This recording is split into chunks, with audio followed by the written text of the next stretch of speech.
కర్కాటక రాశి వారికి ఏ విధంగా ఉండబోతుంది? వారికి ఏమైనా పరిహారాలు ఉన్నాయా?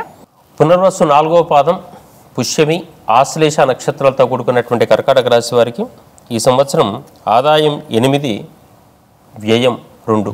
కాబట్టి వీరికి కూడా చేతి నిండా ధనం ఉండే అవకాశం ఉంటుంది.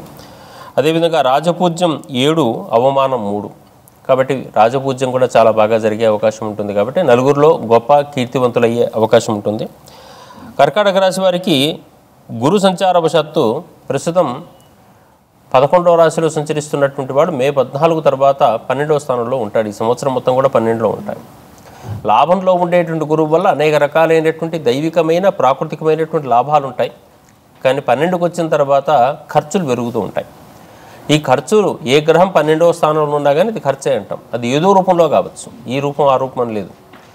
కాబట్టి గురు సంబంధమైన వాడు 12వ స్థానంలో ఉన్నాడంటే మనకి ఏ సూచన చేస్తున్నారు వీళ్ళంటే, యజ్ఞయాగాదిపరమైన ఖర్చులు పెట్టండి, దైవ సంబంధమైన ఖర్చులు పెట్టండి, ధర్మకార్యాల సంబంధంగా ఖర్చులు పెట్టండి. ముందుగా మీరు ఖర్చులు పెట్టుకుంటే హాస్పిటల్ ఖర్చుల నుంచి బయటపడతారు అని. అందుకని 12వ స్థానంలో గ్రహాలు ఎక్కువగా ఉన్నటువంటి వాళ్ళందరూ కూడా దాన ధర్మాలకు, అనాథాశ్రమాలకు, అన్నదాన సత్రాలకు ఎక్కువగా వినియోగపడుతూ ఉండేటట్టయితే వీరికి అటువంటి వ్యర్థమైన ఖర్చులు కర్కాటక రాశి వారికి తొలగిపోయే అవకాశం ఉంటుంది. శనిగ్రహం 9వ రాశిలో సంచారం వల్ల అసంతృప్తి ఉంటుంది. వీళ్ళకి బాగా సంతృప్తి తక్కువగా ఉంటుంది. దూర ప్రాంతాలకు ప్రయాణం గురించి కానీ ఇంకేదో కానీ ఏదో అనుకున్న పనులన్నీ కూడా అనుకున్నట్టుగా జరగవు. కాబట్టి 9వ రాశిలో శని ఉన్నటువంటి వాళ్ళు ధ్యానం బాగా చేసుకోవాల్సినటువంటి అవసరం ఉంటుంది. దైవధ్యానం, ఇష్టదేవత ఏదైనా పెట్టుకోండి. కానీ మనసును కేంద్రీకరించి ధ్యానం చేసుకుంటూ ఉండేటట్టయితే అసంతృప్తి తగ్గుతుంది, తృప్తి పెరిగే అవకాశం ఉంటుంది. శక్తిహీనుడికి అసంతృప్తి, శక్తివంతునికి సంతృప్తి ఉంటుంది. కాబట్టి శక్తిని పెంచుకోవాలి. అది మార్గం అవుతూ ఉంటుంది పరిహార క్రియల లోపల. కర్కాటక రాశి వారికి రాహు ప్రస్తుతం 9వ స్థానంలో ఉన్నాడు.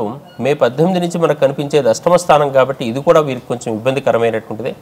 అష్టమ స్థాన రాహు వల్ల అన్ఎక్స్పెక్టెడ్ ప్రాబ్లమ్స్ అంటాం. అనుకోని ఆపదలు, అనుకోని ఇబ్బందులు, అనుకోని మనసుకు ఘర్షణలు ఏర్పడుతూ ఉంటుంటాయి. కాబట్టి ఆ మానసిక ఘర్షణలు తగ్గించుకుంటూ ఉండాల్సిన అవసరం ఉంటుంది. దానికోసం తప్పనిసరిగా వీరు దుర్గాదేవత ప్రార్థన చేసుకుంటూ ఉండాలి. మినుములకు సంబంధించినటువంటి పదార్థాలు, మినప సున్నుండలు కానీ, ఇడ్లీ వడలు కానీ బాగా దాన ధర్మాలు చేసుకుంటూ ఉండటం వల్ల వీరికి దోషాలు తగ్గే అవకాశం ఉంటుంది.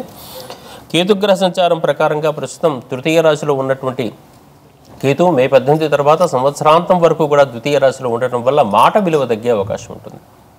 మాట విలువను పెంచుకోవాలి ఎప్పుడైనా సరే. ఎదుటివాడిని పలకరించే విధానం, నవ్వే విధానం, చూసే విధానం లోపల.